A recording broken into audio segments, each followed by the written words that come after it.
share my screen, my presentation.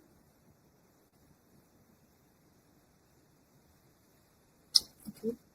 So before I begin, I want to express a heartfelt many thanks to the team at CyJurII. It's a privilege to engage with a community that takes the most pressing legal challenges for our digital age, such rigor and foresight, and I'm honored to be associated with such a forward-thinking group. So I would like to draw attention to the main topic of today's presentation, which concerns cyber diplomacy and how technology partnership replaces traditional military alliance. So for a century, the dynamic of international relations and formation of global balance of power were determined by a military alliance. From the Peace of Westphalia 1648 to the creation of the North Atlantic Treaty Organization in 1949, states sought guarantee of security through physical might. Pacts were forged to protect geographical borders, and the foundation of any treaty was measured by the number of soldiers, artillery, naval fleets, and later nuclear deterrence capabilities. So, however, in the third decades in the 21st century, the world order is undergoing a fundamental structural transformation. While traditional weapons still retain their devastating powers, the main front lines in the struggle for global influence and the sovereignty have shifted to cyberspace, semiconductor cleanroom, artificial intelligence laboratories, and quantum computer centers. So, today, we are witnessing the emergence of a new phenomenon, digital blocks or techno-alliance. Technology partnerships are no longer just secondary tools for trade or economic cooperation. They increasingly devalue, complement, and sometimes fully replace classical military alliance. In the modern world, a state's survival and power depend not on how many square kilometers of land it holds, but rather on which segment of the global technological supply chain it controls. So the classical military blocks mostly established during or through the logic of the Cold War are expecting a certain functional stagnation when faced with modern hybrid, asymmetric, and multidimensional threats. This crisis is driven by several fundamental factors, and first is the end of geographical determinism.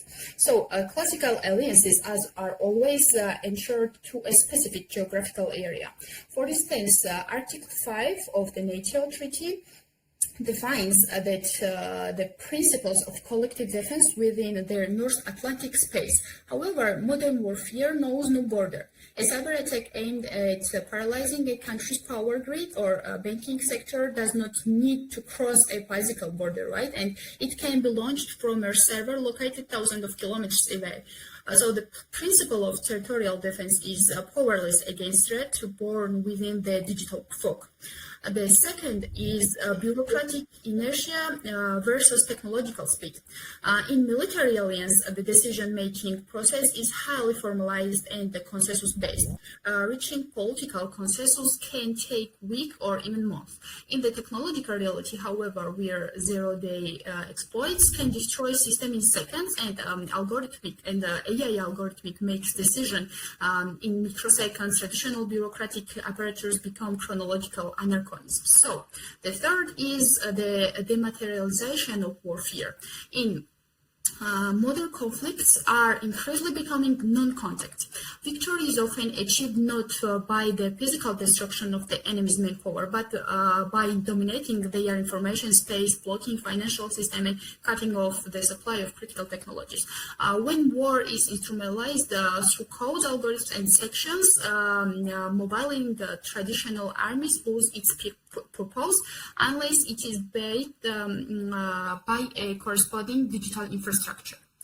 So a digital bloc is a synergic alliance of states, scientific institutions, and global technology corporations. Its primary objective is not fortify a physical front lines, but to maintain a technological edge and strengthen so-called techno-nationalism. While power is old, military alliances were measured by a number of tanks, nuclear warhead, and aircraft carriers. Dominance in digital blocks stems upon four core pillars. The first is semiconductors like chips. Semiconductors are the brains of modern civilization, from smartphones and medical equipment of F-35 fighter jets and ballistic missiles guidance systems. Everything runs on microchips.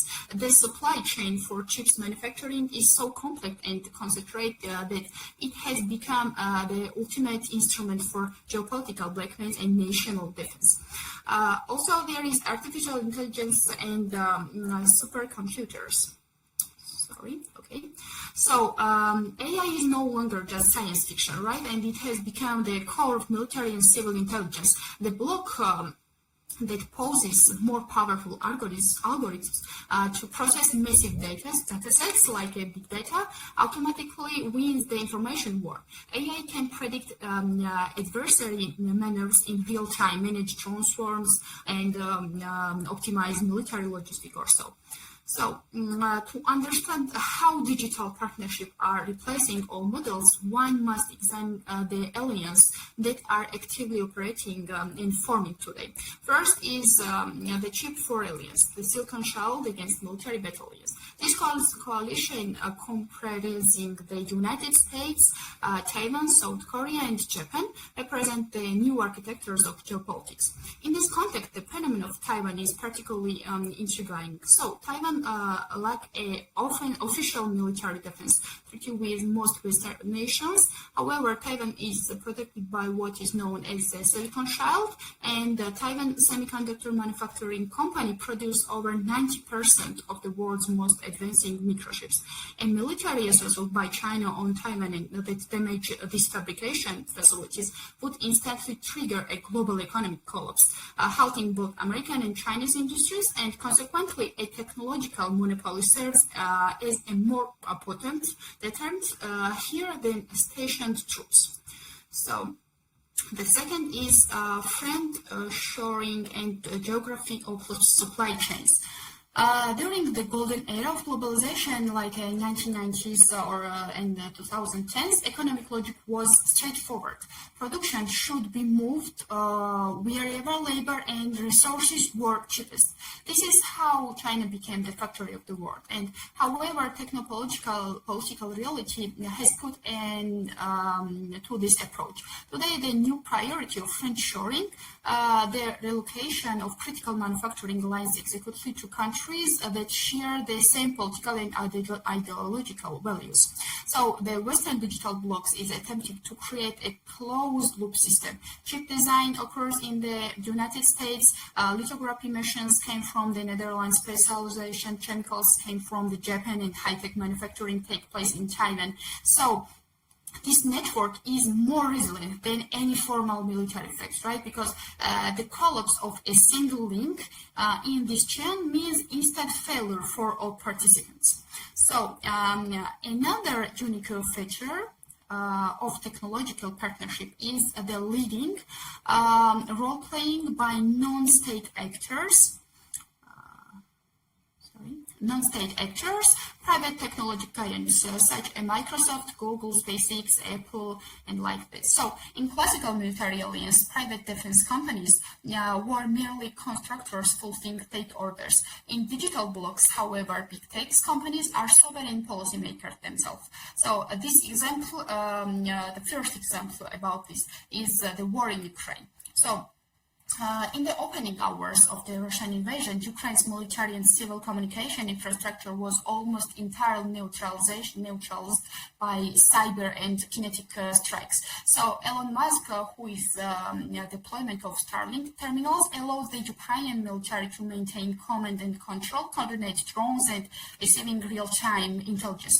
So a single private company effectively derailed the strategic plan of a nuclear superpower. The second example is Microsoft and cloud sovereignty. So the days before the invasion began, Microsoft specialists helped the Ukraine government migrate its entire state registry, ministerial database, and critical data from physical servers. So even if a ministry building in Kiev was physically destroyed, the digital state continued to exist. And these examples prove that a modern security security bloc cannot be effective if it excludes the private tech sectors. So state poses legitimate force, but technology giants poses the infrastructure and the velocity of innovation. So there is also many challenges, many risks, and so. The first problem is attribution problem. While it is simple to identify an attacker in a classical war via missiles trajectory or a soldier's uniform, doing so in cyberspace is immensely difficult. The second is marginalization of small and technological encroachment nature. So in the New World Order, countries that pose neither high-tech manufacturing nor critical raw materials risk becoming entirely insignificant geopolitical actors. So they have nothing of value to offer to the new digital blocks, leaving them exposed without a security umbrella. The third is unchecked power of big tech. So when the state national defense depend entirely on the whim of a single private individual or corporation, a set of demographic deficit emerge. For example, during the war in Ukraine, there were instances where Elon Musk personally decided not to activate Starlink internet access near the Crimean coast, and this implied that a private citizen now hold the powers to alter the course of military operation completely bypassing state oversight. So, in the conclusion, I would like to say that the geopolitics in the 21st century have completely shattered all dogmas. Traditional military alliances will not completely vanish, but they will survive only if they undergo a total technological transformation and merge seamlessly with digital blocks. So in the conflict of tomorrow, victory will not belong to the side with the most boots on the ground, but to the side that rights the superior algorithm, control the flow of global data, and also monopolize the production of microchips. So digital blocks are no longer a distant future. They are the current reality, and where codes is power, software is the weapon, and the technology partnership are the sole guarantee of survival. Thank you very much for your attention. Lika, floor is yours.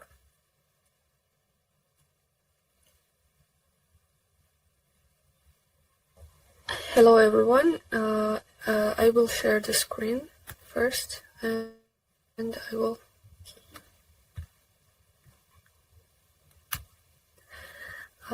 Okay. Can you see my screen? Yes. Yes. Okay. Okay. First of all, I would like to thank the organizers for having me here today. And I wish everyone successful and fruitful presentations. And without further ado, I will start the presenting of my topic. Today, I will explain how online hate speech grew from simple internet trolling into a dangerous organized threat. We are witnessing words used as weapons, and this happening because of how social media apps are designed, and it made worse because no single country can control the internet.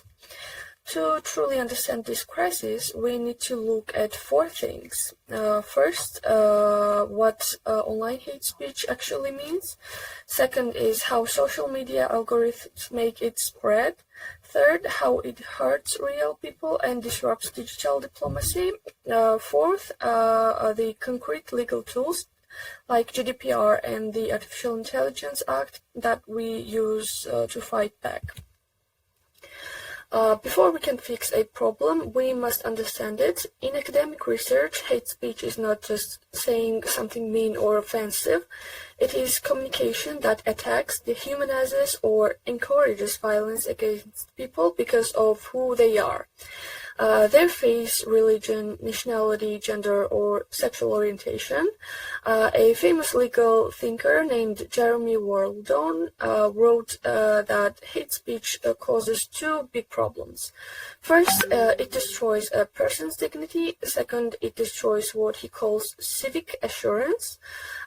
Civic assurance is the quiet confidence we all deserve to have that we can walk down the street without being publicly humiliated or threatened. Hate speech has a significant silence effect. When a group of people is constantly attacked online, they stop speaking. They have social media effect. So instead of creating a free space where everyone can share ideas, hate speech actually drives people away and silence them. This means the old idea of absolute free speech does not work perfectly online. In the past, philosophers thought that if you leave everyone talk, the truth would have eventually win. But the internet does not care about the truth. It runs on the experts called surveillance capitalism. This means tech platforms make money by stealing our attention. The easiest way to keep us looking at a screen is to make us feel strong emotions like anger, fear, and hatred. This brings us to how technology works. Hate speech does not spread by accident. The computer systems actively push it forward. Think about social media algorithms, the math equations that decide what you see on your feed. These apps are programmed to maximize engagement. They want you to stay on the app, comment, and share. Psychological studies show that negative feelings like outrage and anger make people click and share more than positive stories. The system creates a dangerous loop. A clicker on a controversial video, for example, the app notices the user is applying attention to keep him online, and the app recommends an even more extreme video. Over time, the user is pulling into radical groups where hate speech becomes normal. Because of this, tech companies are not just passive pipelines, they actively build echo chambers where people only hear opinions that match their own. This causes groups to polarize and turn against each other, making the internet a highly dangerous place where an online rumor can start a real-world riot in just a few hours. Now let us look at where my topic meets my colleague's topic and how it can interfere in digital diplomacy. In the old days, diplomacy happened quietly behind closed doors between ambassadors. Today, we have diplomacy. Diplomats and foreign ministers must talk directly to the global public on apps like X, Facebook, Instagram, Twitter, LinkedIn, etc. This has changed international politics completely. Hate speech is no longer just a behavior. It is now used as a weapon by governments. It works in three main ways. First, it is used to destabilize enemy countries from the inside. Hostile governments use fake accounts, bots, and trolls to target other nations.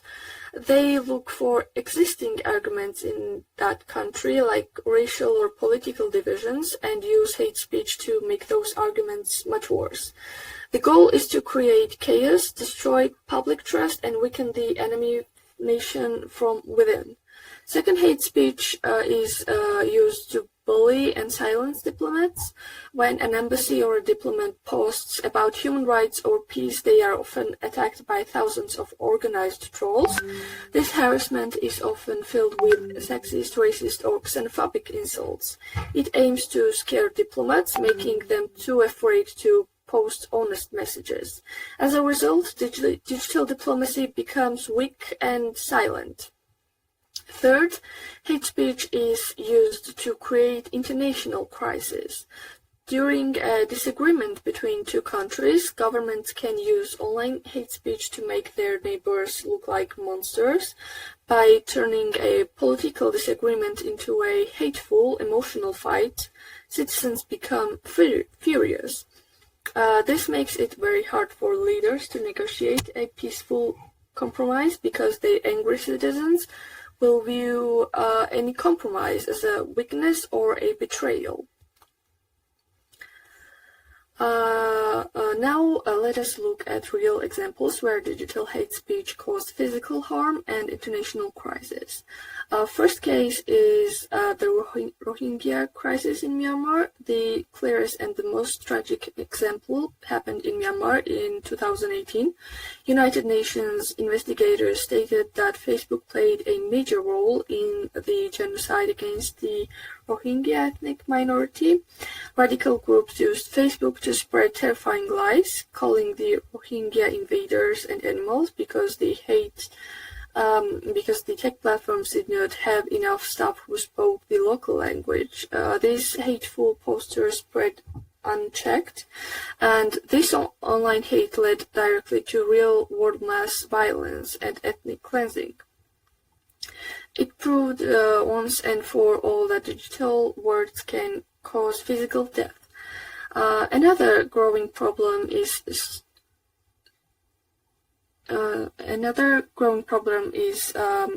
stochastic terrorism. This is when mass media or online networks are used to inspire random acts of violence.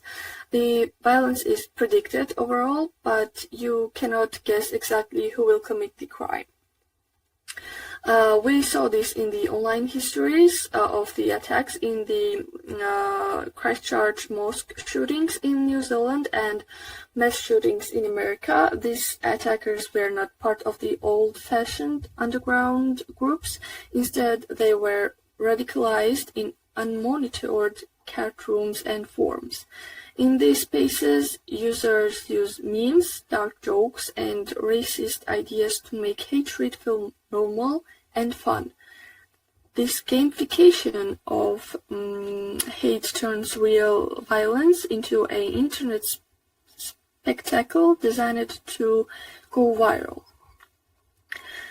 Governments are also hiring troll armies to attack their own citizens. Researchers have tracked how states use autonomous accounts to spread lies. For example, in Philippines, independent journalists like Nobel Prize winner Maria Ressa have been targeted by thousands of fake accounts.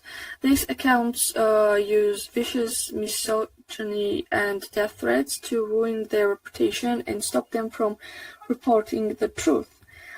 Here, hate speech is used as a tool by powerful people to destroy democratic accountability.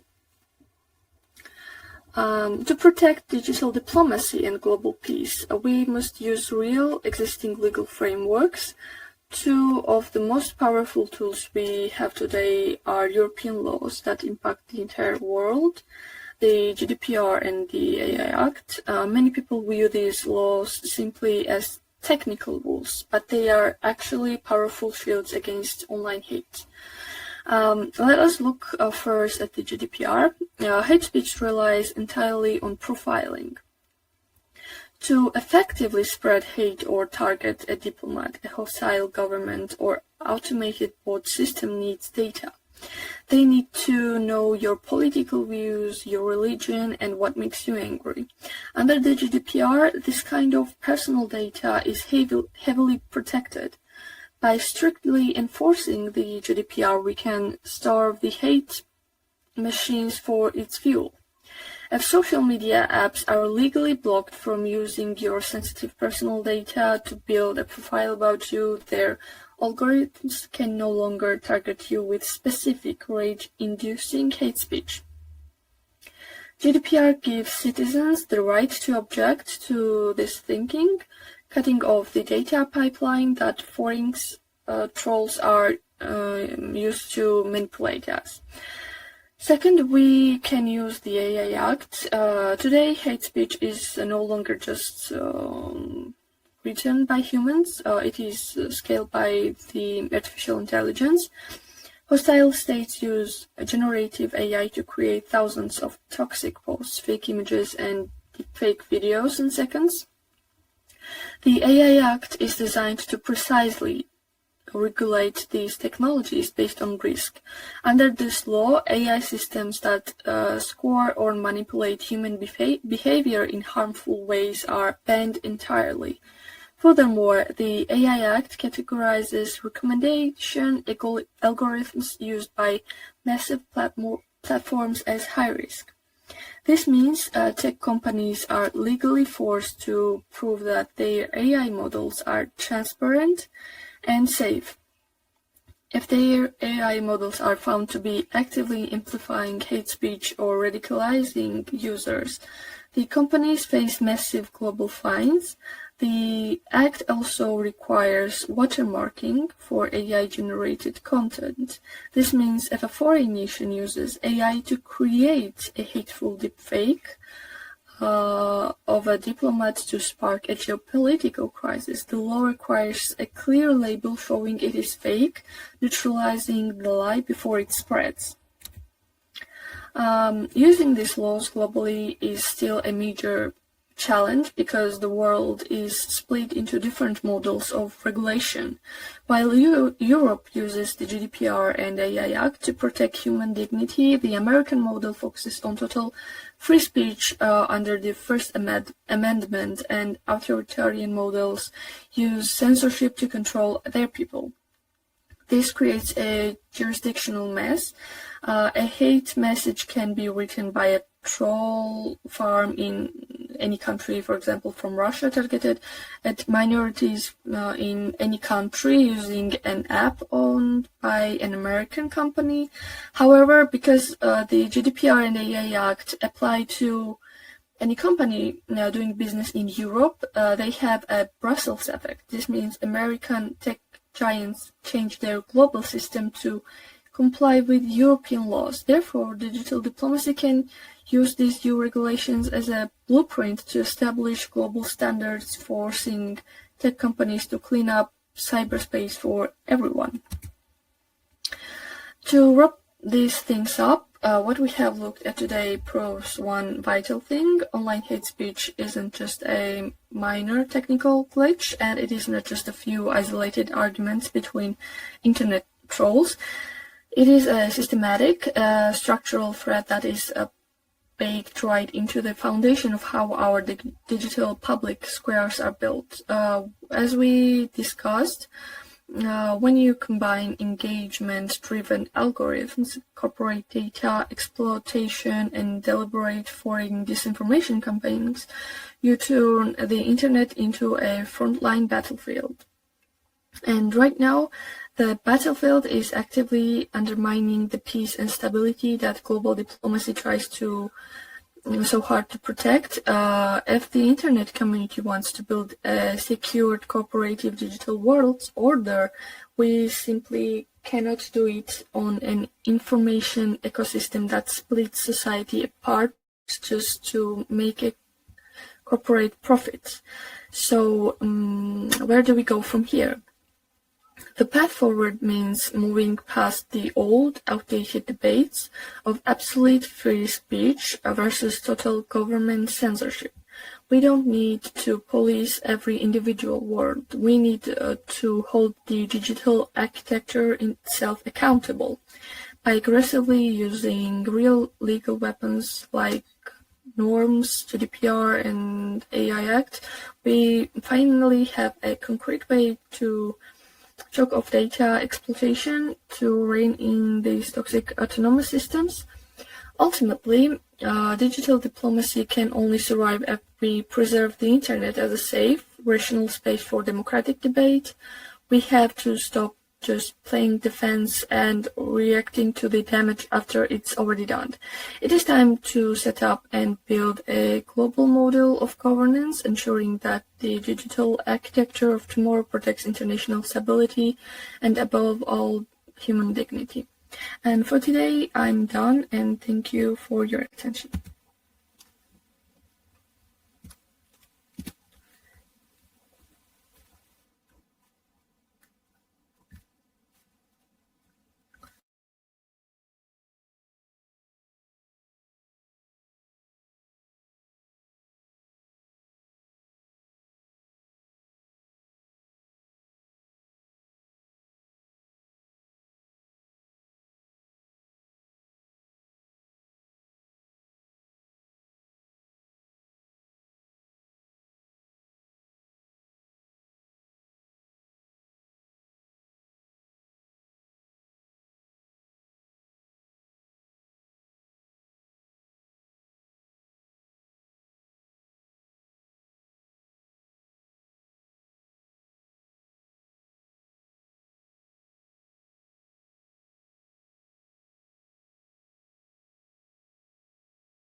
Yes, I'm here. So, if I understand your question correctly, you are asking me how to determine hate speech in different cultures and religions.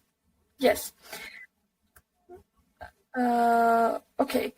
When discussing multiple cultures and religions, determining whether something is hate speech requires focusing on content, intent, context, and likely impact of the expression, not simply whether it is offensive or controversial.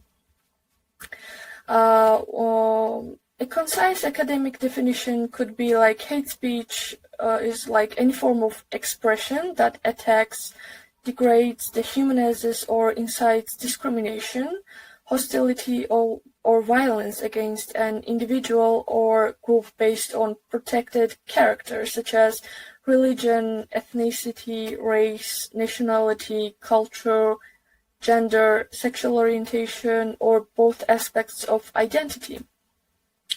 When evaluating speech across different cultures and religions, the following criteria are commonly used. For example, is the expression directed at a protected group or individuals because of their identity?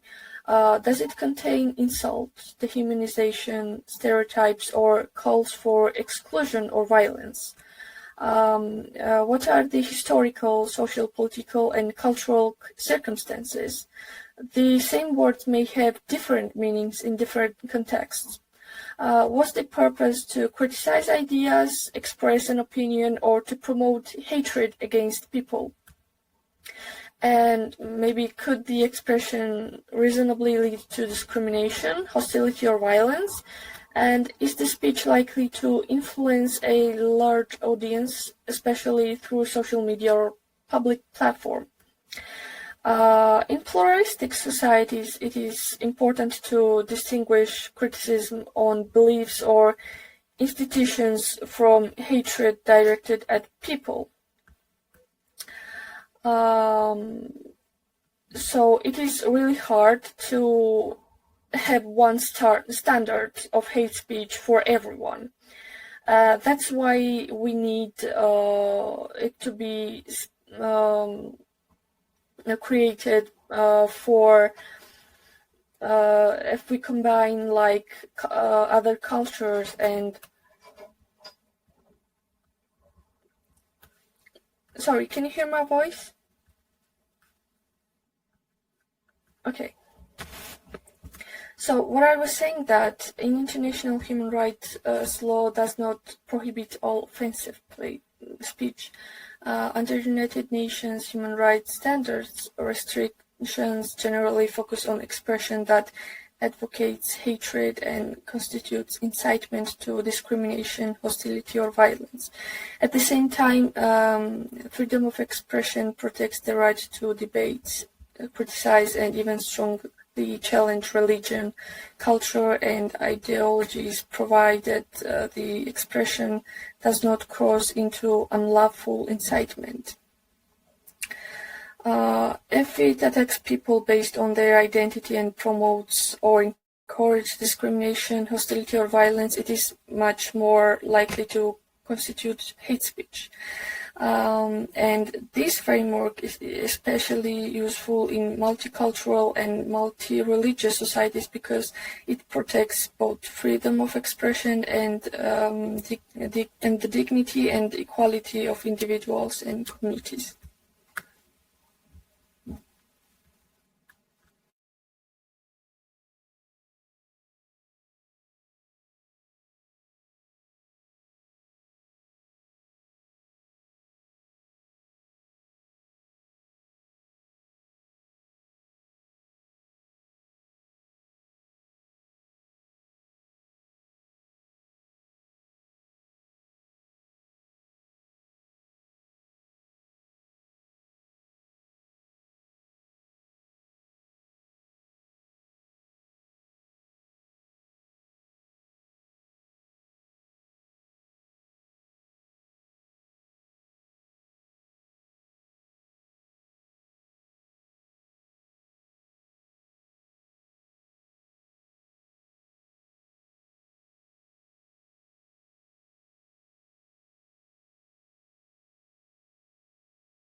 Hello everyone.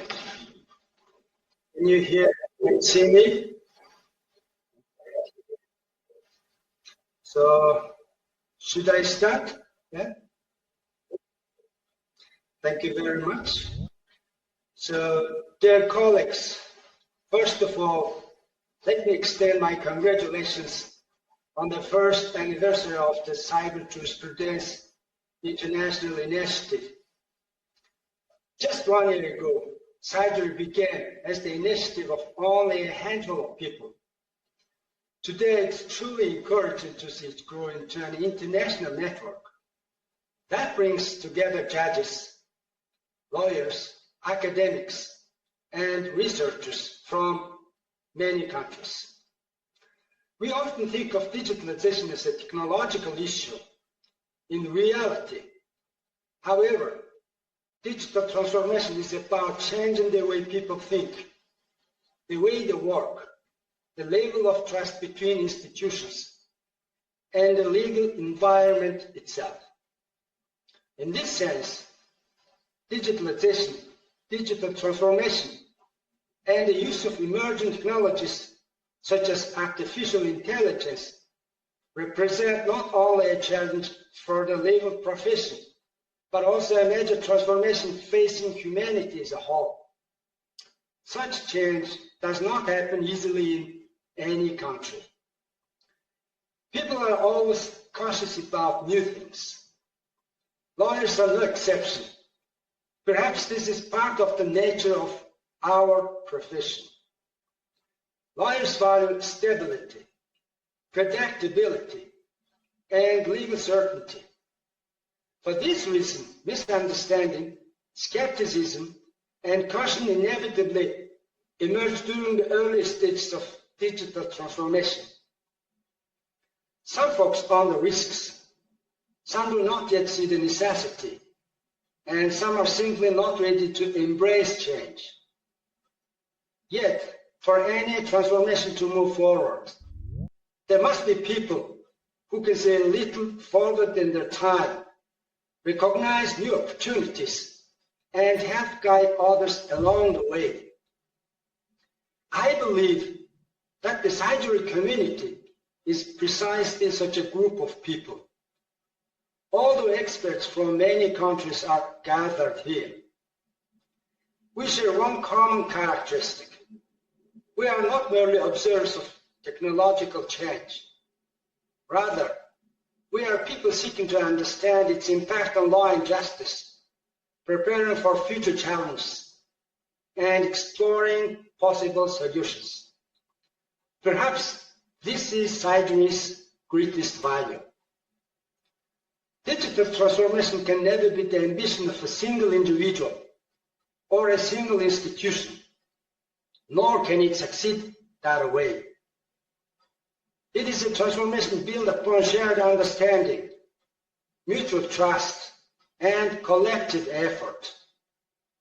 For that reason, we can no longer limit ourselves to the experience of our own countries.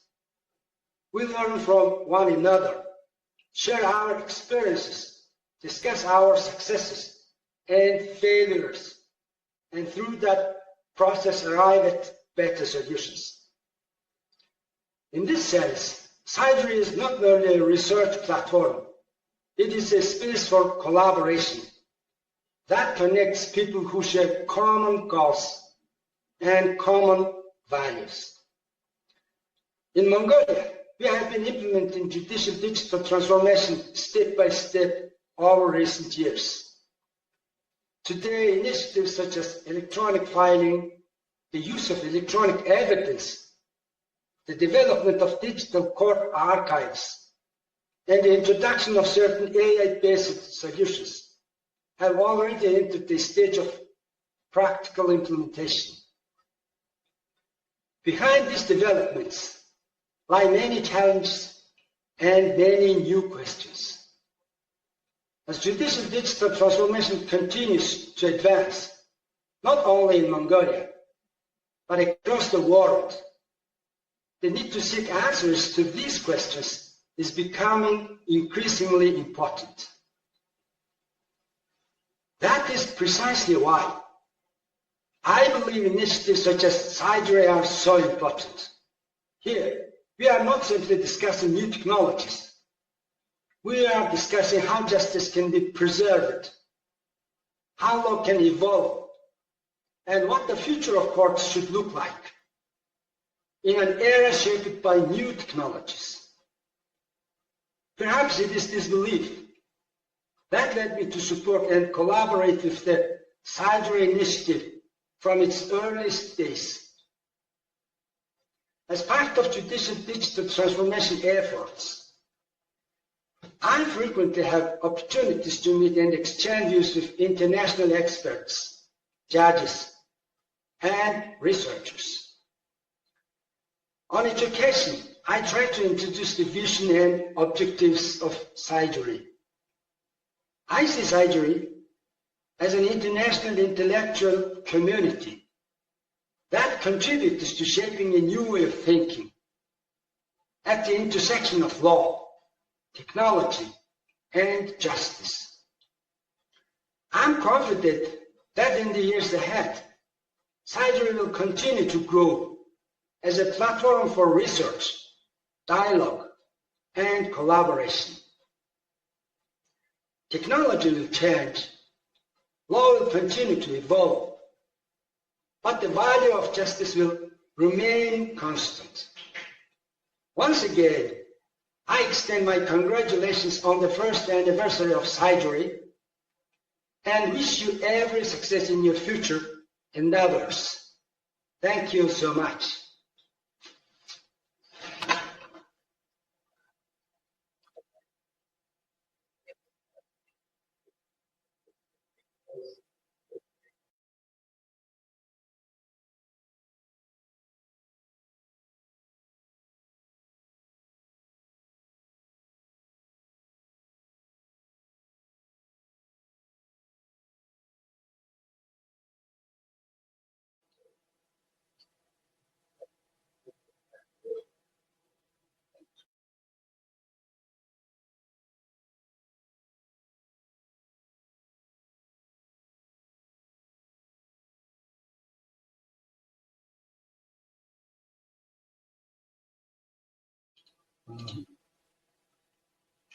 Thank you very much.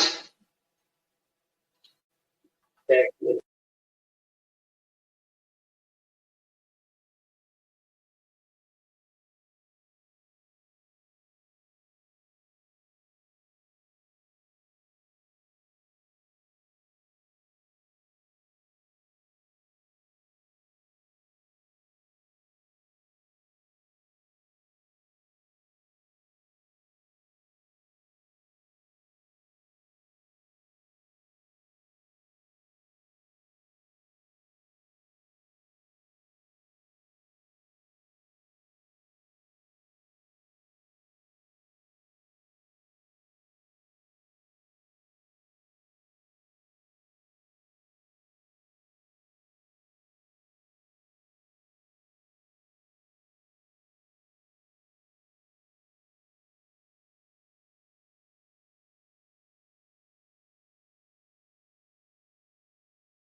Yeah, no. Well, we ran out of time for the first presentation, which just had more questions arose. But yeah, I guess you can hear me now, right? You can see me as well.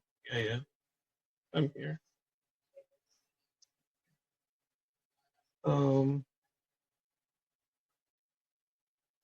Again, I can say the same for the first presentation, that it described this sort of scary world again, but some, yeah. If we have some time, maybe we can discuss whether all those threads and the friends in terms of chip supply chains and things like that, how distant these are from the daily lives of peoples, and whether whether all this, let's say, techno-military advancements, whether they are remaining at the in terms of whether they're remaining a threat of the big war coming, rather than actually like happening happening like a Cold War happening. So I don't know if that question makes sense. I don't know if anybody can answer. It's just a thought that I had.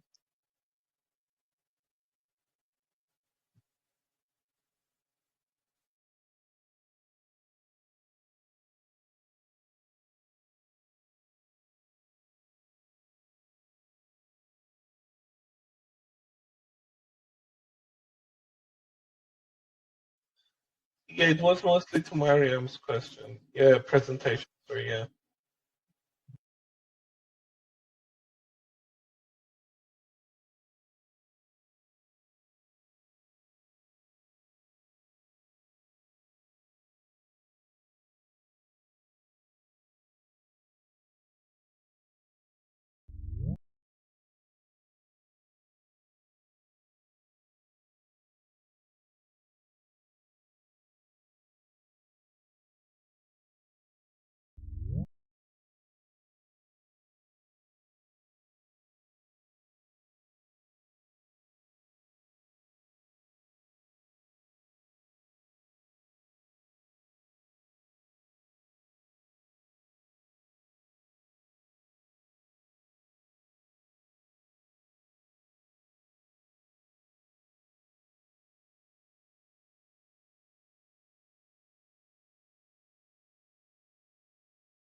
Hi, how's everyone?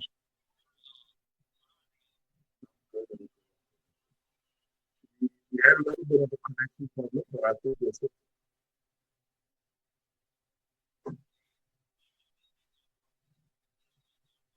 oh, Can you hear me better now?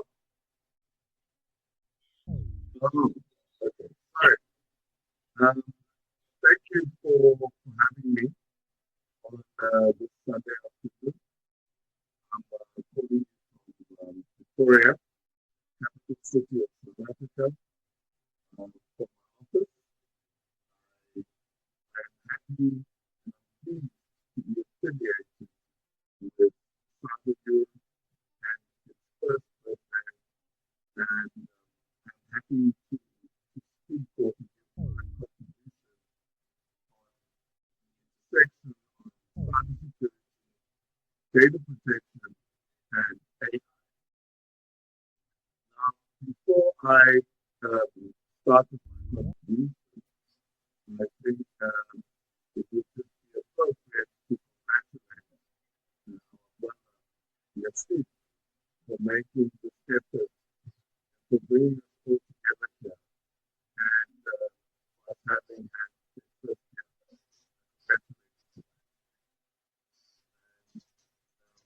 Secondly, the topic that you asked me to speak upon is something that is very important and something very topical.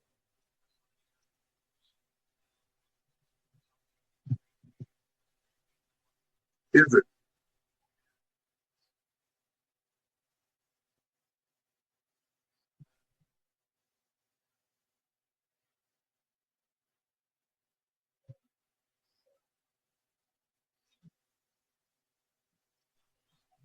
And yes, yes. All right. So as I'm saying, the talk that I've been asked to talk about today is a very important talk. It is the intersection between cybersecurity, data protection, and artificial intelligence. Now, for me, being a cyber lawyer, being a cyber jurist, it has made my whole career go 360 in the sense that in the 1980s, when we started talking about cyber law, in the late 1980s when I was still a teenager, and in the early 90s when the internet came, we had authors who predicted that in the future our law will be regulated by things like code. So we had authors like Lessig, and we had authors like Susskind, who really went out there and predicted the impact of cyber law on the law as itself and the impact of code on legislation. Some 30 years forward now, we are in the fourth industrial revolution. We are in the age where information and data are our new oil. Now, as much as oil is oil, and it will always be oil, and that is why we will always have wars about oil, our new wars now are data wars. And these wars are wars regarding information, wars regarding sovereign information, sovereign data, proprietary information, confidential information, information that belongs to individuals and should not be infringed by the state. And as a result, through everything that is happening currently, we are having an intersection of where your personal information is the subject of cybersecurity, and both cybersecurity as well as criminal and nefarious parties are using artificial intelligence to either protect you from an attack or to actually orchestrate the attack. So where do we find ourselves? We find ourselves now in a part where our data has become our most valuable asset. In other words, if I have your data, if I have your information, I can ruin your life, I can extend your life, and I can even regulate how elections may come. I may even manipulate information regarding the voters who are voting for you. I can manipulate certain information about you and exaggerate the information about you using artificial intelligence. And I think that is where the whole topic of AI sovereignty, data localization, as well as cybersecurity sovereignty becomes very important. These are three cousins. They're all cousins. Data protection, cybersecurity, AI, and cybercriminality. They are all cousins, and they come from a common ancestor called data and another common ancestor called information. And these ancestors have also given rise to not being very, should I say, being protected in the internet space. And therefore, these common ancestors that we have are the subject to data breaches, are the subject to algorithm hacks, are the subject to cybersecurity breaches, as well as cyber warfare and other nefarious activities. So what does this mean? It means we can no longer speak about data protection in a vacuum. We can no longer speak about cybersecurity in a vacuum. We can no longer speak about artificial intelligence in a vacuum. Now, artificial intelligence in itself is a great thing. But one thing that we are very oblivious about is that data and information security have always been the subject of algorithms, right? So as early as your 1990s, we have had forms of artificial intelligence. In fact, let us go even back to Turing, to the 1950s, to the actual definition of what is artificial intelligence, right? Artificial intelligence actually refers to the ability of a computer to adopt human characteristics and to solve problems that are previously reserved for human beings. Now, the beauty of this is that we have moved 50 to 60 years. Data, as I said, is no longer data in the libraries, data on your phones, data on the internet systems, data on databases. Countries are fighting each other for their data, right? And how do we do so? We do so in refining our cybersecurity. We do so in refining how we look at cybersecurity. Cybersecurity is no longer their problem. In other words, the ICT department, it is our problem.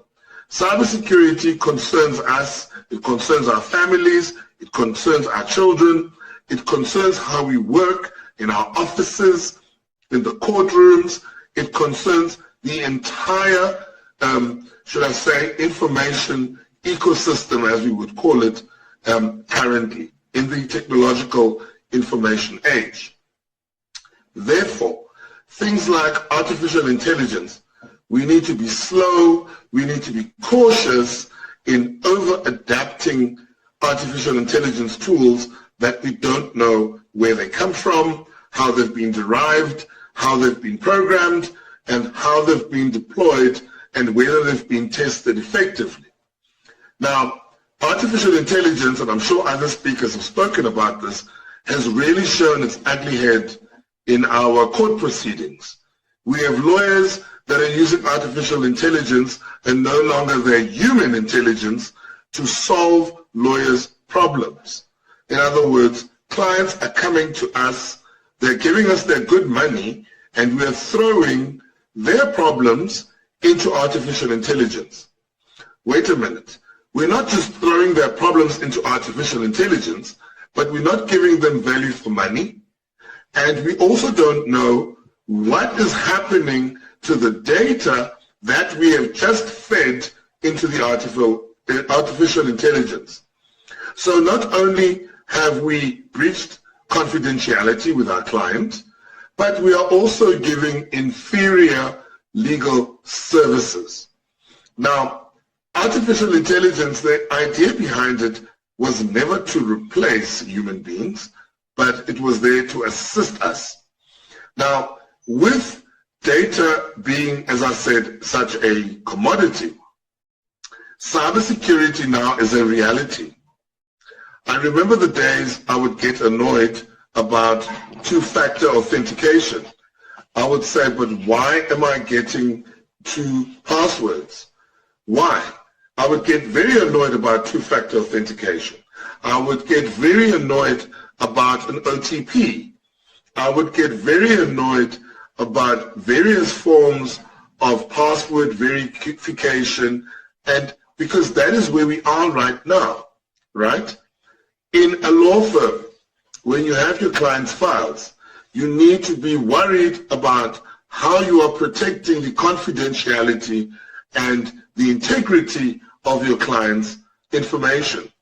We know with the Panama leaks that it was a law firm that was attacked in the Panama leaks. Yes, we all think when you give your data to your lawyer, it's all safe. Well, let me tell you something, it is not safe. What is even more concerning is that even information that is in our courts may not be safe. I'm not saying anything negative to our honorable judges, but it may be those who are handling the information in the court system that may be creating problems. And we are seeing this in different jurisdictions where we are adopting, for instance, e-justice services and the likes. Very effective, very good, but also, if not checked properly. For instance, in South Africa, we use Court Online and Case Lines, and the last 2-3 weeks haven't been that great. I've struggled to upload pleadings. I've struggled to get court dates. It really hasn't been great, right? That is because the data that is supposed to be protected in the cybersecurity, as well as the artificial intelligence working on that system, are not in check, right? Obviously, there must have been some form of a breach. There must have been some form of a challenge that happened to the system, and hence the system was down. Now, I'm not saying to hell with artificial intelligence. No, I'm not saying that. I'm saying let us use it responsibly. Let us use it in a lawful manner. Let us use it in a fashion where we are not replacing ourselves as jurists, as presiding officers, as judges, as law professors, as people in the fraternity. Let us not use artificial intelligence to undermine the law. Let us use artificial intelligence as well as the vast amounts of data that we have to make the law better. Let us have targeted AI and targeted databases to give proper services and proper results resulting from AI-assisted searches. Let me, as a consumer of a bank or of an insurance or any business, let me be comfortable to say I've given my information to the service provider. There will not be a data breach. Let us move to an era where cybersecurity is no longer their problem, but it is all our problem. Let us teach our children, let us teach our mothers and fathers, let us teach our grannies, let us teach even those who are working in our offices and cleaning our offices about cyber hygiene and proper practices surrounding the protection of personal information, and as well as having technical and organizational measures in place. Now, I didn't intend to speak too long today, as I felt that this topic is a topic we can talk about the whole day about. But I am happy to say that through the efforts of organizations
Thank you. Hi, everyone. So, not a question, but more of an observation. Like, there's a lot of providers, like Professor mentioned, the service providers, they do use and take our data. I think the most important in that is to understand what do they do, how do they retain the data, and I think most importantly, how they destroy it. Because looking at GDPR, EU data protection, and Africa, I forgot the law, but there is a data protection law in South Africa as well. They have a duty and obligation to destroy the data after some time. But is this being done? Maybe you can share your perspective on that. Just as a quick intro of myself, I am from Mauritius, and I know a bit the South African realm as well. So, yeah, so just to get a bit your perspective. Thank you, brother. I've had the pleasure of coming to a beautiful island as well, and to interact with your data protection commissioner, Mariam Bregvadze, when I was a data protection commissioner myself from 2016 to 2021. Indeed, we do have the POPIA, the Protection of Personal Information Act. It is a 2013 act. It took about 8 years to get it working. And around about 2020, during COVID, I was one of the people who was fortunate to write to our president and say, well, President, we've got COVID now. We need a serious protection law in place. There have been some really great things that have happened at the Information Regular since my departure. I went back into practice because for the love of the law, I didn't just want to be a regulator and make decisions.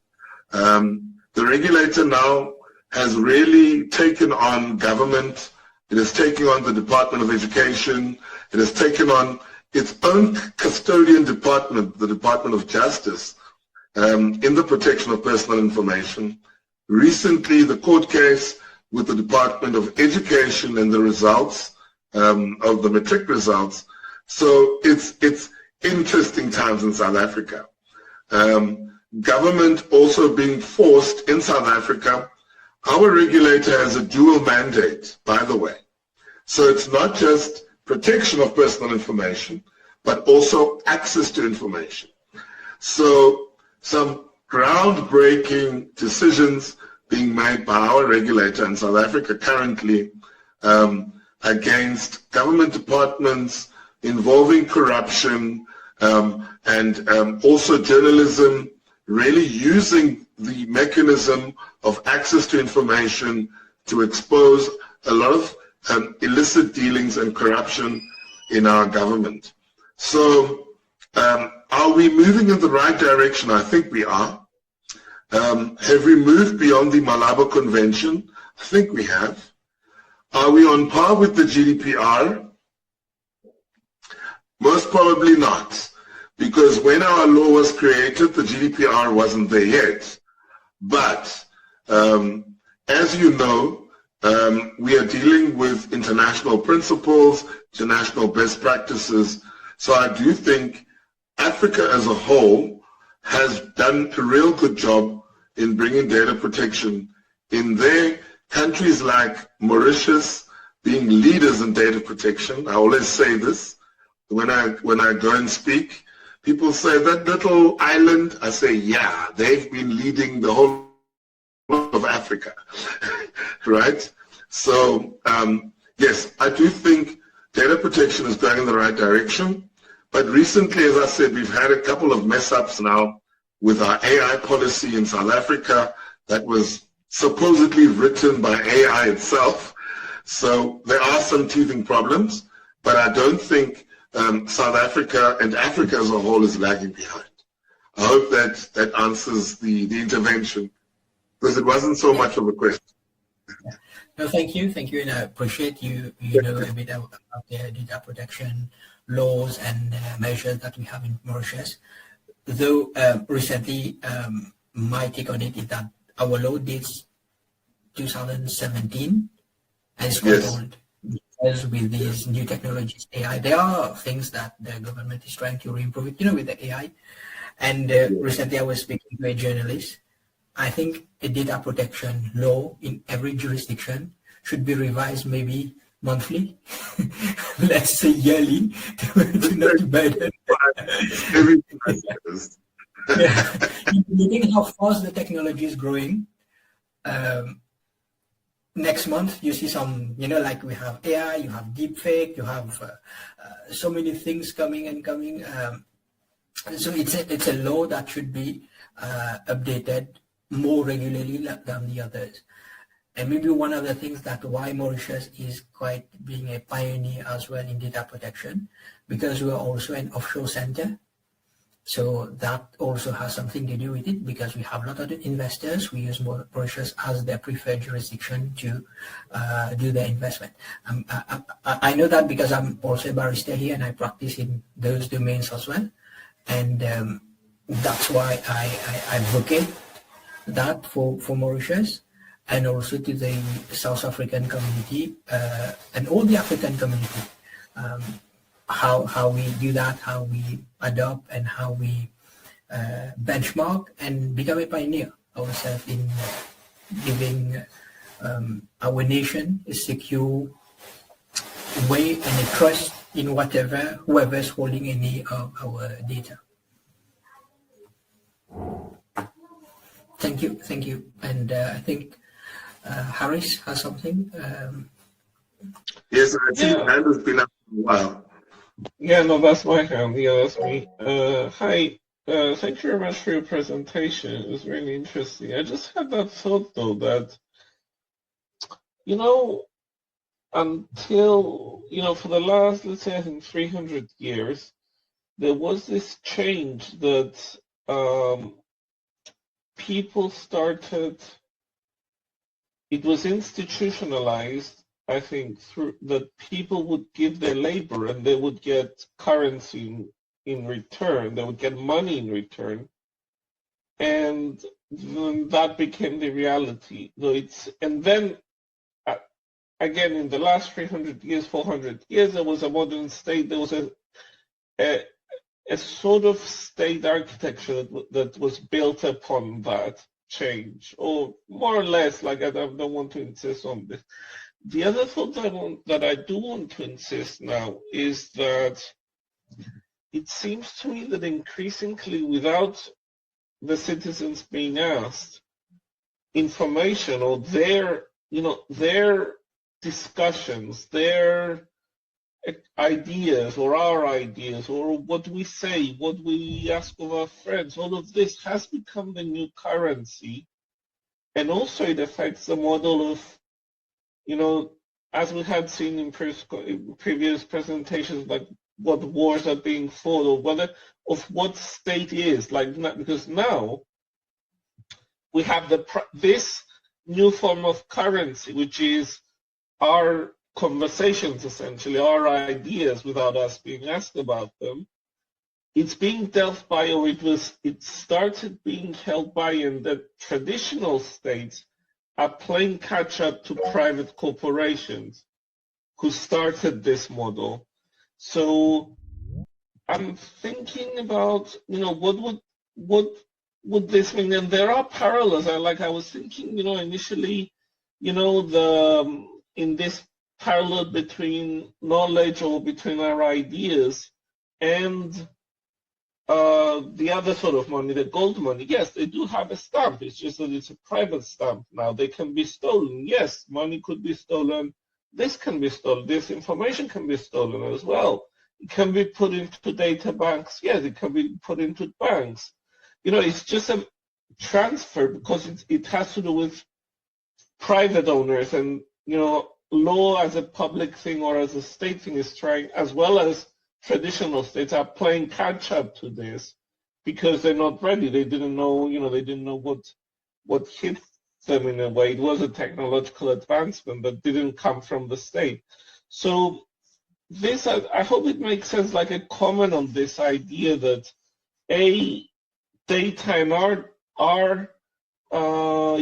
ideas, our conversations, our thoughts are becoming more directly the new currency. And this is a private currency, though.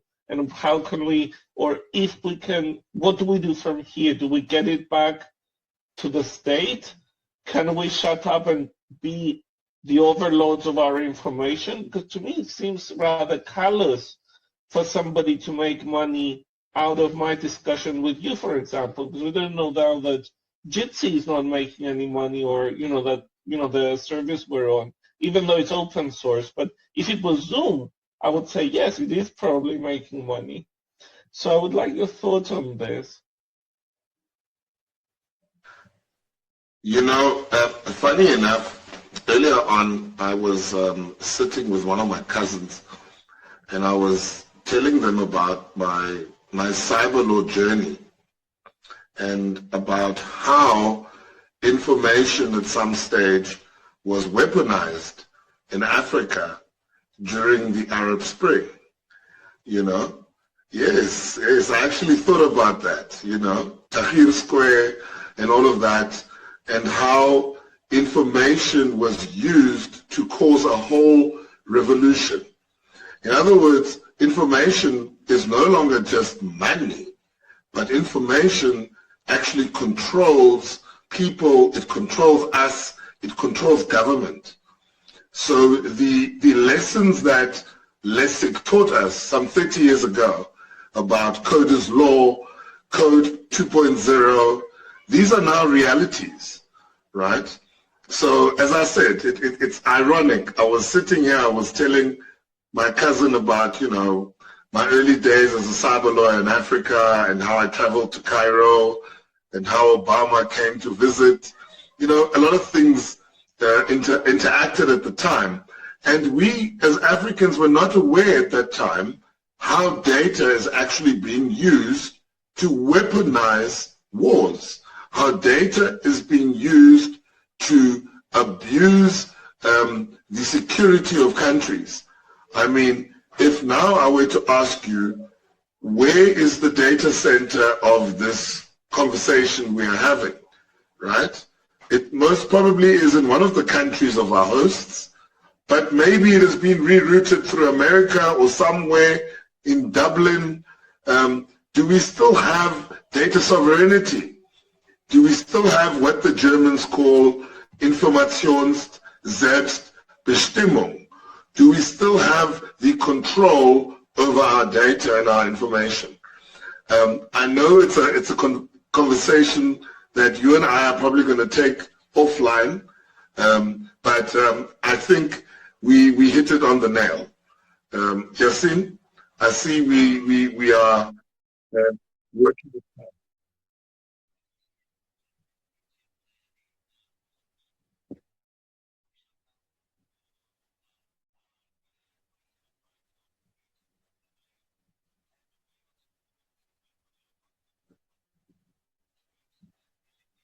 Thank you.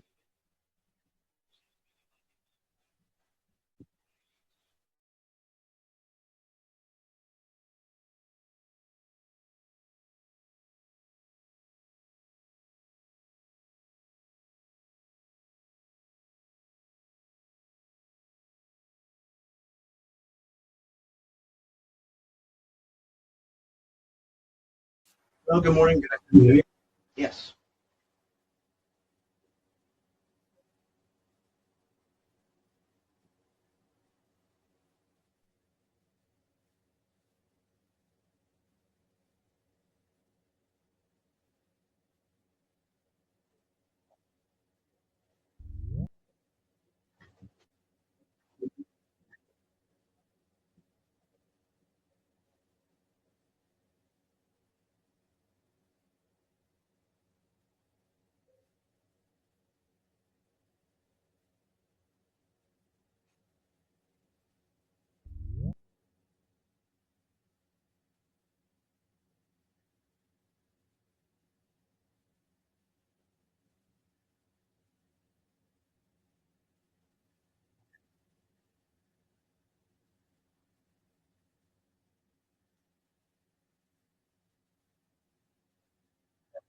Wonderful. Thank you, Yatsu. Hello, good morning, good afternoon, everyone.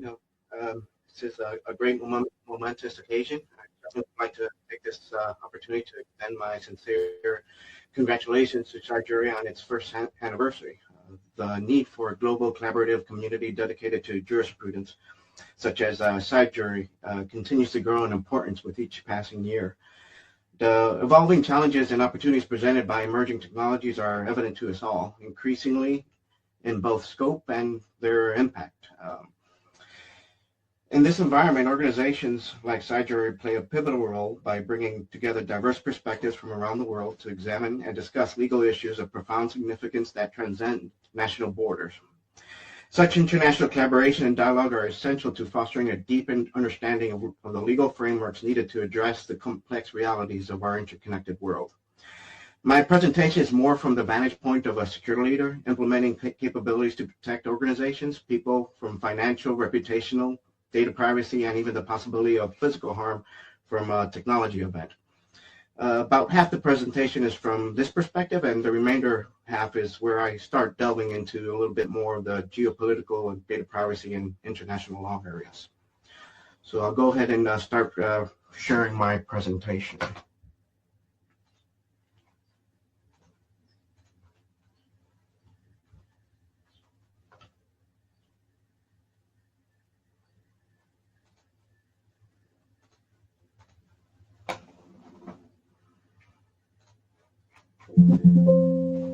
Is everyone able to see my presentation? Perfect.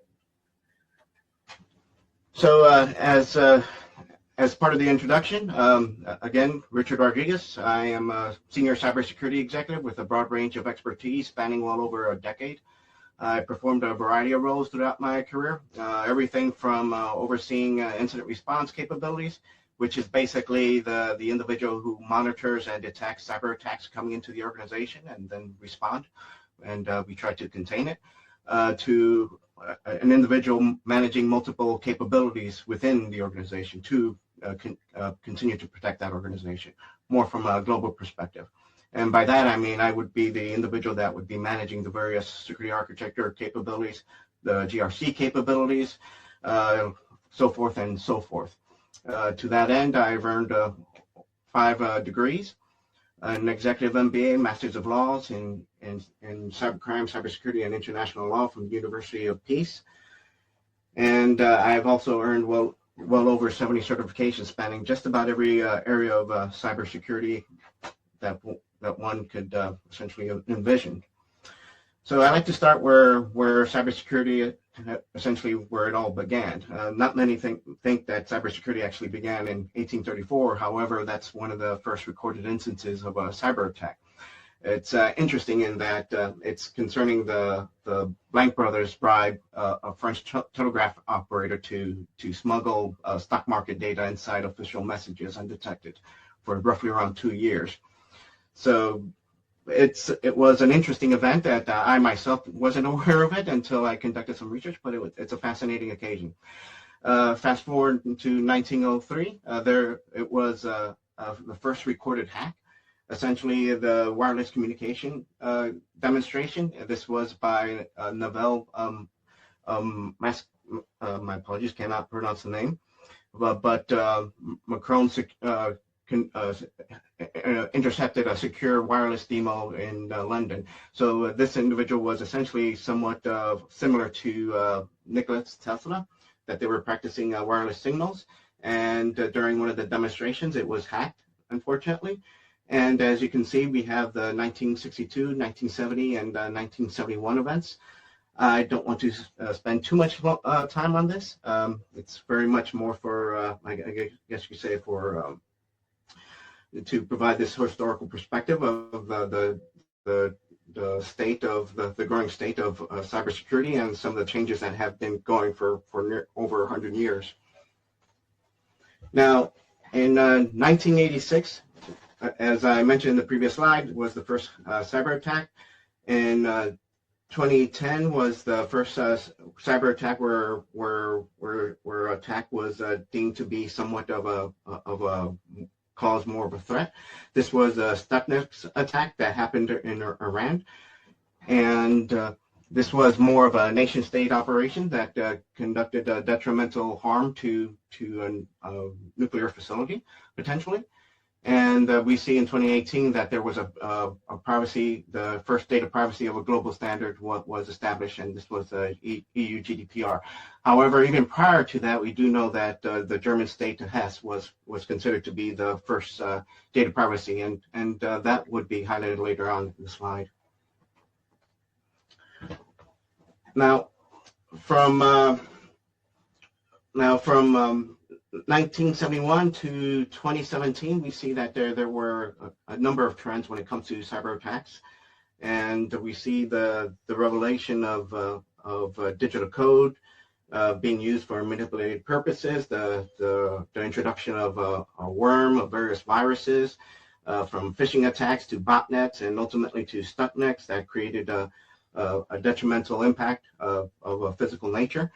And we see that the more recent occasion of WannaCry back in 2017 in the Colonial Pipeline. And this was essentially the extortion as a service. And now, mapping the security markets to zero trust. Let me take a step back. In cybersecurity, what we tend to do is that we try to leverage unique concepts to try to protect organizations, and many of these concepts are called various names. This is part one that's called zero trust, and zero trust is one of the more modern concepts that we're trying to utilize to try to protect organizations. And there are 5 main pillars of zero trust. There's identity, devices, networks, apps, and workloads, and data.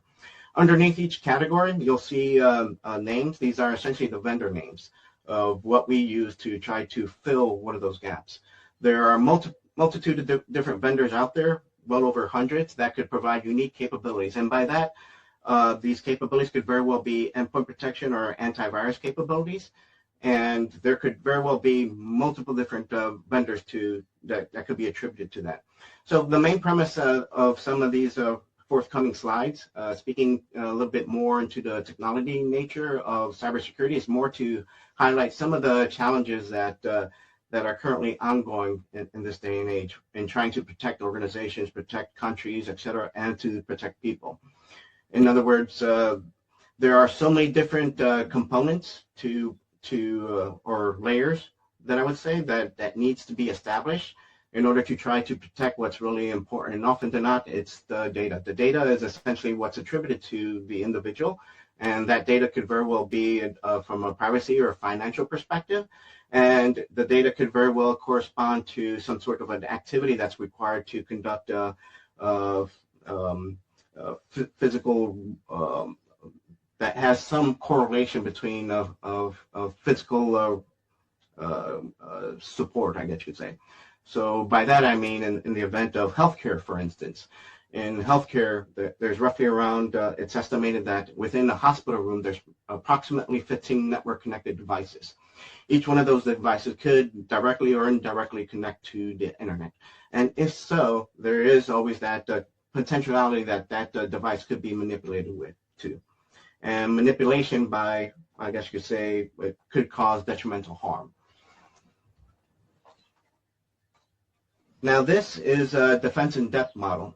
This was established by Northrop Grumman, And it basically establishes multiple layers in trying to protect the data. So the mission critical assets is essentially the data. This could very well be your financial data, as I mentioned before, and it could relate to data privacy, etc. And what many practitioners tend to do is that they try to establish multiple layers in order to try to protect that mission critical asset. So your perimeter security is essentially your external facing of the organization, or even to some extent the country.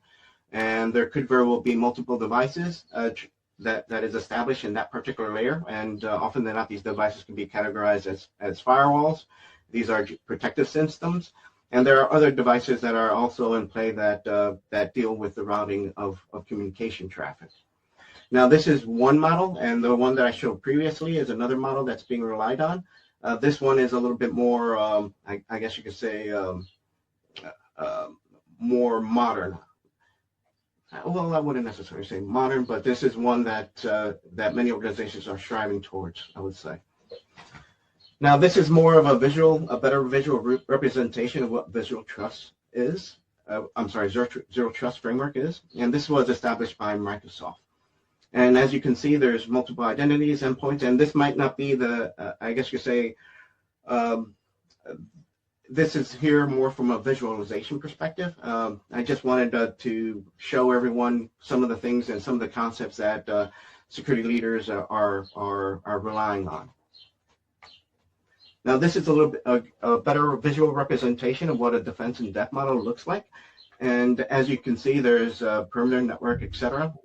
And the mission critical assets again.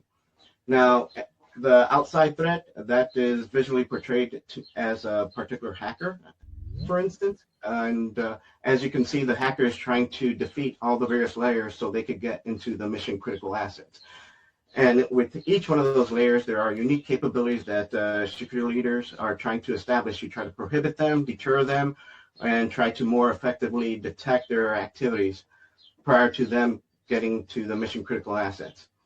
And towards the end corner, which is policy management, prevention, and operations and monitoring and response, these are capabilities that are overlapping each layer. So for instance, there's always monitoring in the perimeter, network security, endpoint, application security, and data security layer. And this is essentially to highlight some of the vendors that are provided for each particular layer. Again, these are not the end-all be-all of vendors available to provide these unique capabilities. There are literally hundreds and potentially thousands of vendors out there that could provide these unique capabilities. It's not necessarily a one-size-fits-all approach. There has to certainly be a number of reviews and assessments to try to determine whether these vendors are able to adequately provide the unique capabilities for an organization. And this is just basically a high level of all the myriad of hundreds of vendors out there providing these unique capabilities.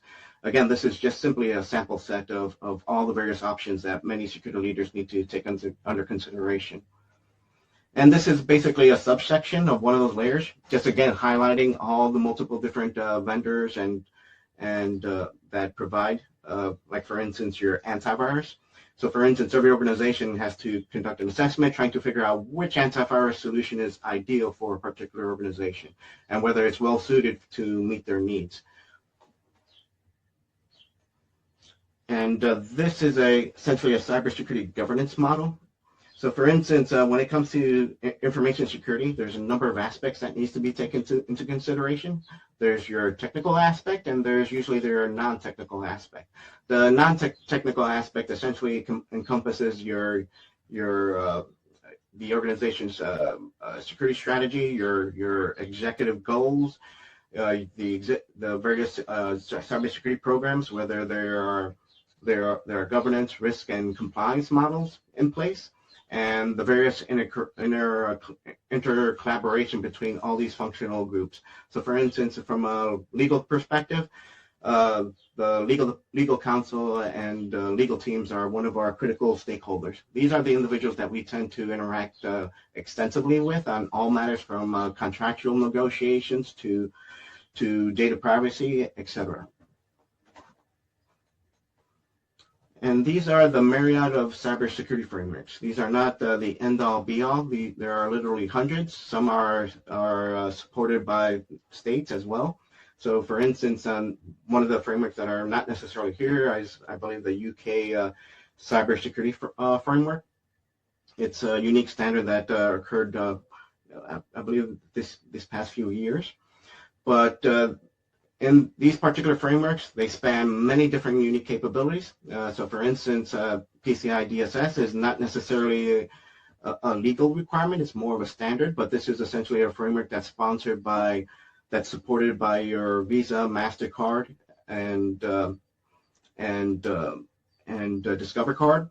So, for instance, this is a particular standard that essentially dictates any organization that is accepting any type of payment from any one of these credit card organizations, that they have to adhere to this unique standard.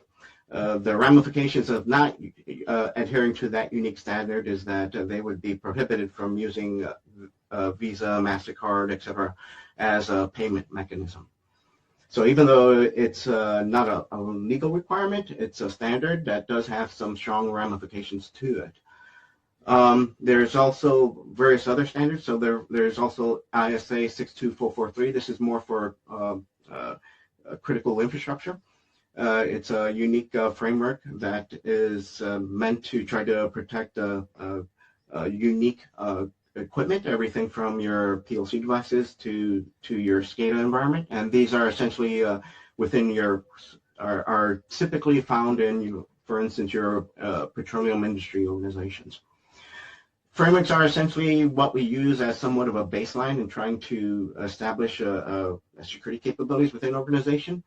So they are essentially, rather than, I guess you could say, devising a plan from scratch and trying to figure out what type of capability we're going to bring to bear to protect an organization, we use frameworks to try to as a starting point. And they are not necessarily the end-all, be-all of trying to protect an organization. In other words, we may very well use a myriad of different frameworks, of different plans in trying to protect an organization. Now, what a defense in depth program typically costs? So it's roughly around 44 to 20% of an IT budget. And of the security budget, it's that's bought in tools. It's about 30% in people, 15% in hardware, and 15% in services.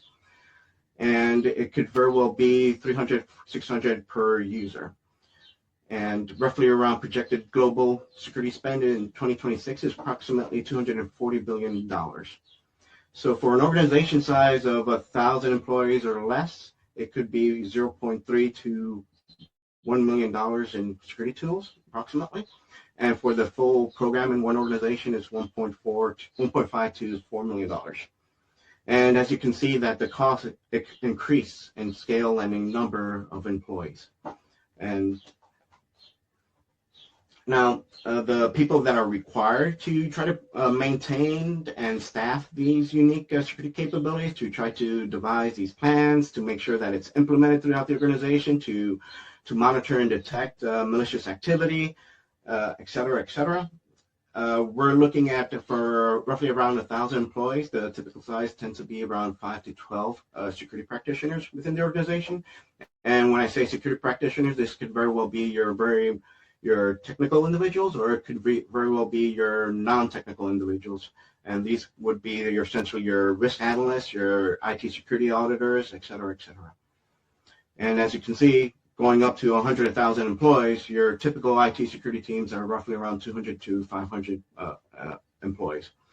It's not unheard of to have an organization that's roughly around 2,000 to 3,000 employees, that perhaps half of them could very well be IT security practitioners. It really depends on the industry. Now, how cyber attacks cause harm. So from a financial harm perspective, there's roughly around, the average breach is roughly around $4.4 million. In the US, it's approximately $10.2 million that a financial breach could incur. Certainly, there's a lot of reputational harm that could be impacted, and data privacy harm as well. So as we know that stolen records fueled by identity theft can very well trigger fines up to 4%. It's more from a structured tier perspective, so you're looking at 2% to 4%. Now, physical harm is something that's not necessarily discussed quite much when it comes to cyber attacks. However, it's definitely feasible, and there is a lot of speculation that that is indeed the case. So, for instance, there have been many reports that healthcare cyber attacks has increased in about 300% since 2015. I know in the United States, we're currently undergoing revising our healthcare law, and the main premise why the healthcare law is being revised is due to the fact that there was an increase of roughly around 300% of cyber attacks in U.S. healthcare. I believe there's approximately 1,500 healthcare systems throughout the U.S. It's relatively, I would say, medium size in comparison to some countries in Asia and whatnot. There is a lot of speculation that some of these cyber attacks has caused detrimental physical harm up to potentially death. However, there's no concrete information whether that did occurred or not. But that seems to be more of a feasibility that could very well be a possibility. But again, no confirmation as of yet that a cyber attack caused death that I'm aware of. Now, the international dimensions of cyber harm.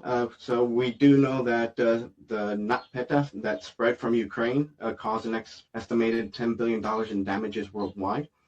Reputational harm is definitely difficult to quantify, but it's certainly a factor. And data privacy, personal data flows through servers in many nations. We know that this is it has been long-standing issues, and there's been rulings from SHRMS too, up to that I'll be mentioning briefly later. And physical, state-on-state spillover effects of cyber attacks as well. Stuxnet has been one of the key ones, but there literally has been perhaps dozens similarly. Now, financial harm by region. And so again, as I mentioned, in the United States, approximately $10.22, $10.44 million in 2025 breaches, and in the Middle East, roughly around $7.2 million, and so forth and so forth. This slide to highlight a little bit more about the reputational harm by region. So roughly around 7 in 10 consumers would stop buying from a brand after a security incident. So in other words, a major brand that a consumer might like, and they were customary to purchasing. In the event that there is a cyber attack, a massive cyber attack, 7 of 10 of those particular consumers may stop buying that particular product or service due to that. 58% of said breaches were reduced the trust, down from 62%, and 56% of Americans would not trust a company after it suffers a massive breach. There are disclosure requirements based on various laws. I believe it's already been mentioned a few occasions, GDPR disclosure statements. In the United States, there's no federal law, in other words, an overarching law of all the states in the U.S. So it's reliant on each state to develop their own individual law as far as breach notifications and data privacy to some extent, et cetera, et cetera. So data privacy harm by region, as in Europe, it seems to be topped off at 96%. In the Americas, 69%. Overall, the world average is 66%, with Asia Pacific 57% and Africa 50%. So physical and infrastructure harm by region. Global ransomware incidents hit in North Africa in the first quarter of 2025, saw 62%. The U.S. alone saw roughly around 1,000 critical infrastructure attacks. Critical infrastructures are everything from your hospitals, critical energy infrastructure, and government facilities, for instance. Your number 2 region that was attacked was Europe is considered the most targeted region. 162 industrial critical infrastructure incidents were reported in the third quarter of 2025 alone. 50% of all 2025 ransomware struck critical infrastructure sectors. Manufacture and healthcare and energy are the top three of the critical infrastructure industries. Overall, we've seen almost 100% rise in ransomware, average a little bit above 95% in organizations in 2025. So data privacy. So data privacy, as I mentioned a little bit earlier, is first started. The first official data privacy law occurred in 1970 in the German state of Hesse, in Germany, considered the first data privacy law. Overall, there has been roughly around 144 countries at the moment that has some sort of data protection laws in force. 71% of all nations now have data privacy legislations, and there are dozens of jurisdictions that are that copied, well, I should say, enacted laws very similar to GDPR's with their extraterritorial reach. Now, from an international law, the cross-border. Now, the 2001 Budapest Convention was the first international cyber crime treaty. There are over 81 state signatories to the Budapest Convention, and after that, there has been 2 additional protocols, the 2003 and 2022. And as we all know, the 2024 is the UN Convention Against Cybercrime, which is really considered the first truly global treaty. Now, the Schrems I and Schrems II has been nullified. There's currently in play between Europe and the United States the EU-US data privacy framework. And the Taylor manual is not necessarily, how should I say, a legal agreement. It's more of something that's been driven by the legal experts throughout the world trying to ascertain how international law applies to cyber warfare and state-on-state attacks. It's more of a community-driven effort. Now, how laws races to keep up with cyber and AI warfare. As I mentioned, the Taylor Manual. However, and there is also the Oxford Press and the Cyber Law Toolkit, and there is also the International Committee of the Red Cross, and the GCSE plus the UNGGE, and the Cyber and AI in Active Warfare. So StatMex has been considered, as I mentioned, something that's been highlighted on a number of occasions throughout this presentation, and that it was a momentous, or how should I say, a detrimental event highlighting, how should I say, nation-state cyber conflict, if you will. And we all know that the Russian and Ukraine conflict has also highlighted cyber attacks and the use of AI in war as well. There have been certainly many additional instances of cyber attacks and cyber capabilities being introduced in warfare at this moment, and it's going to expected to be how should I say a matter of fact in future warfare. Now, 36% of tracked cyber attacks in 2025 is attributed to state-sponsored actors. It was a rise from 33%. Approximately 150% were a rise in Chinese state espionage activity reported over the last year, and about 4 powers are considered dominant in the realm of cyber attacks. However, I do want to highlight that it's not just those countries. Just about every country in the world has some sort of cyber offensive capability, particularly modern nations. Well, that would essentially highlight it all. So for instance, in the U.S., there's the Equation Group. So the U.S. has been linked with the U.S. attributed cyber attacks. It is considered to be a NSA tailored Axis operations. And there is some close collaboration between CIA, Cyber, and Cyber Command, and it's part of the Five Eyes infrastructure. So, quite frankly, when it comes to cyber attacks, again, this seems to be a mainstay of every country in the world, just about. These are unique capabilities that many countries, I think, are relying on to try to gain influence or to subvert or to monitor countries that they might view adversary in some form or fashion. This is essentially par for the course just about for every country, I think. The 2013, the Snowden revelations was definitely a global eye-opener, if you will. So it definitely highlighted some of the unique capabilities that countries have in monitoring their populations and the influence that countries can have due to the dominance in technologies. Now, this has been the growing trend of the cyber law ecosystem. Well, I should say the evolution of cyber law ecosystem. As noted, that the United Nations system has UN General Assembly and various bodies, regional bodies throughout the world, law enforcement, standard and technical, civil society, and private sector.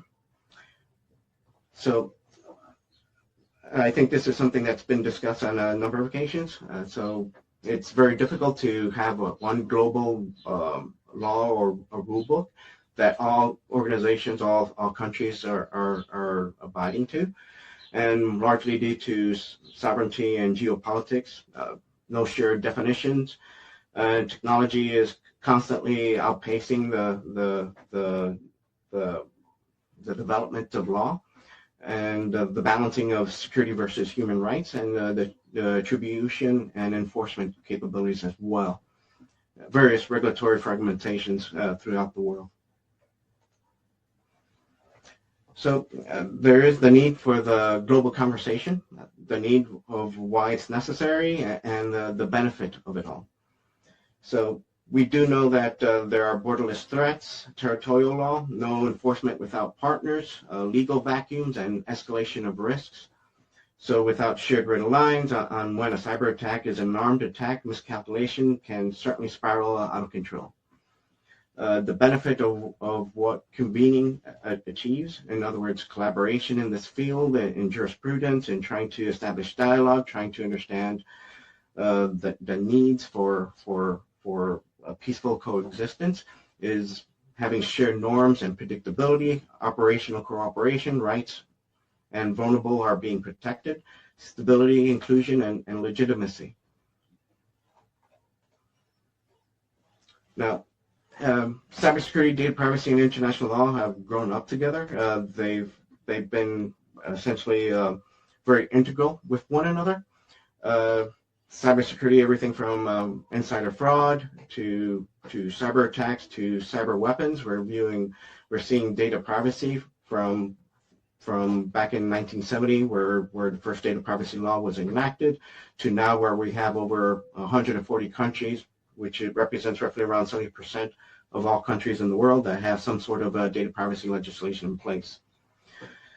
So from an international law perspective, for no law in 1834 to the first global cybercrime treaty being signed in 2025.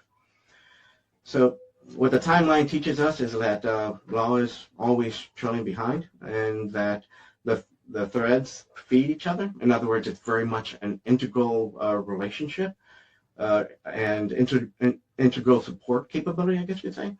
And the core tension is still very much unresolved. Security and cooperation pull one way, privacy and human rights are pulling another, which is basically the crux of some of the pressing issues that we have today. Now, thank you. My apologies. Again, this is more from, I guess you could say, a security practitioner's perspective, not necessarily a lawyer. Again, I'm one of the individuals that has very much insight as far as the technology is concerned, and in developing a security strategy, I thought it's important to try to highlight some of the pressing challenges that many of us in the security profession are encountering, and some of the things that it is that we need to consider as we try to develop a strategy, various capabilities in trying to protect organizations as well as to a certain degree countries. And if there are any questions, I'm more than happy to answer them.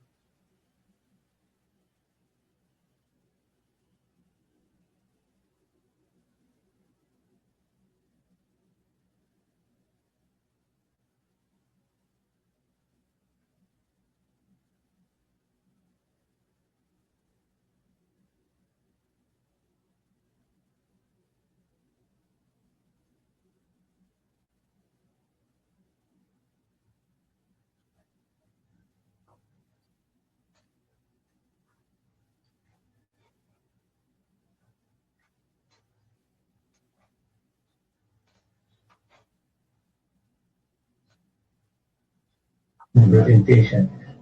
My apologies, my audio was off.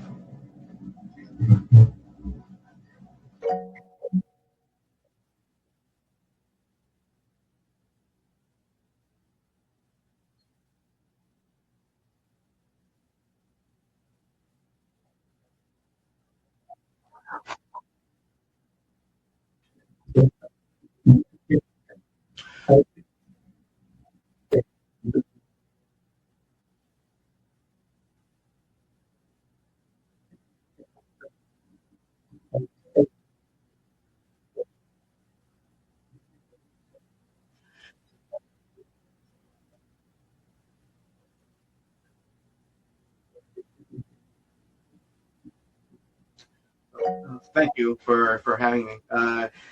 I guess you could say that's one of the key challenges in trying to broaden the collaboration between all parties in trying to protect an organization as well as a country, and trying to establish that dialogue between the technical side as well as the legal side and various aspects that are very critical in trying to foster this type of collaboration.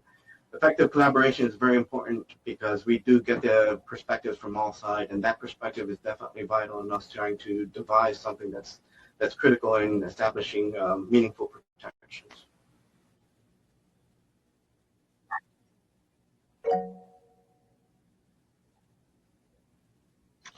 Yeah, you can hear me now, right? Yes. You can hear me now. Yeah. You can.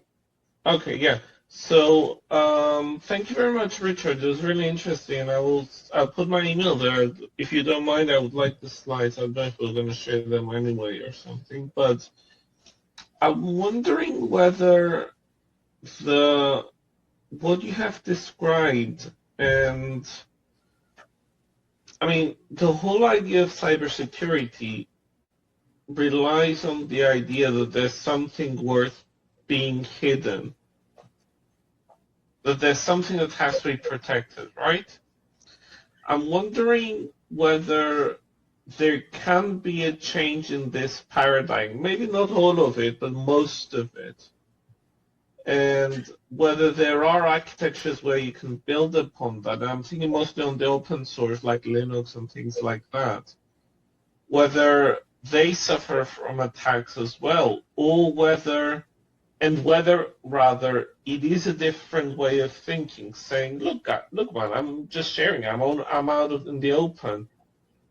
I can understand, trade secrets and things like that, or national security, for example.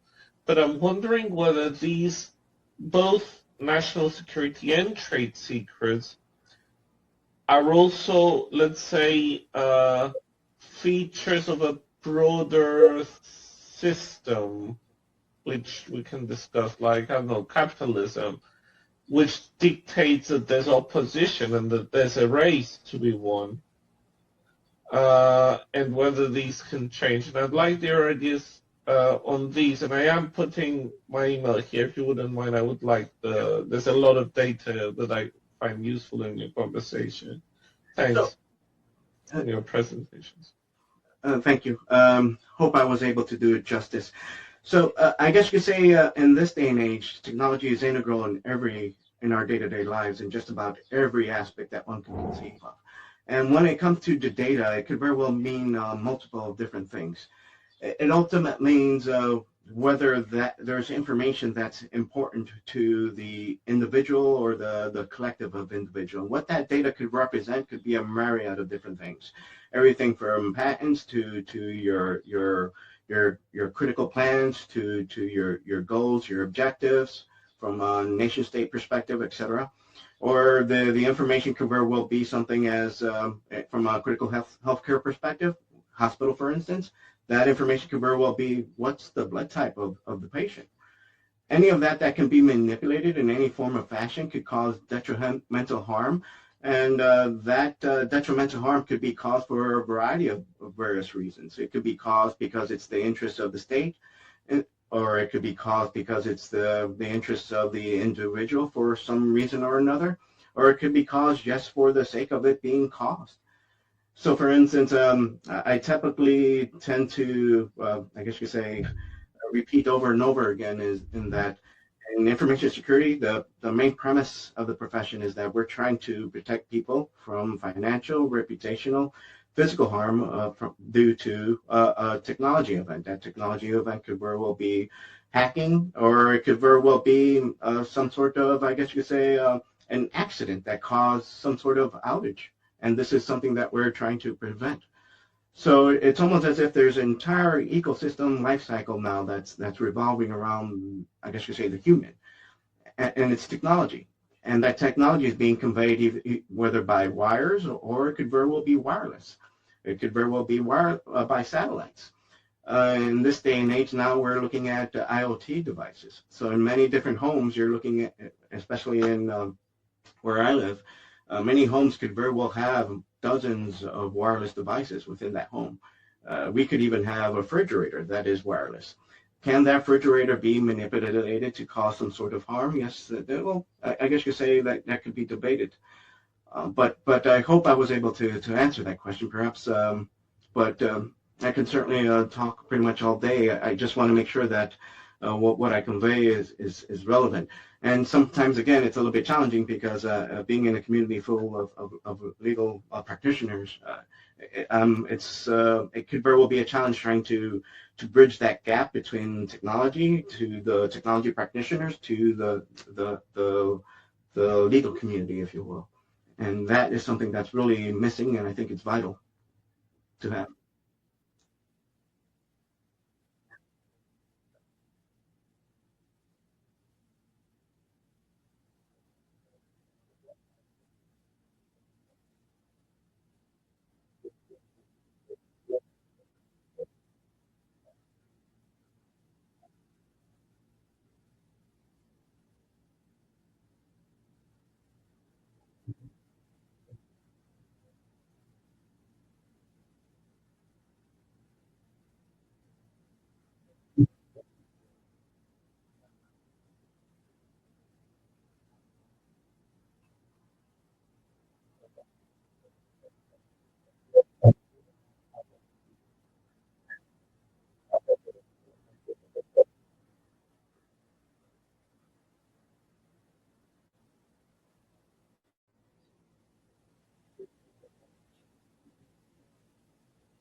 Thank you. Thank you. Bye, everybody. Thanks. Bye. Thank you very much to all of you. Bye bye.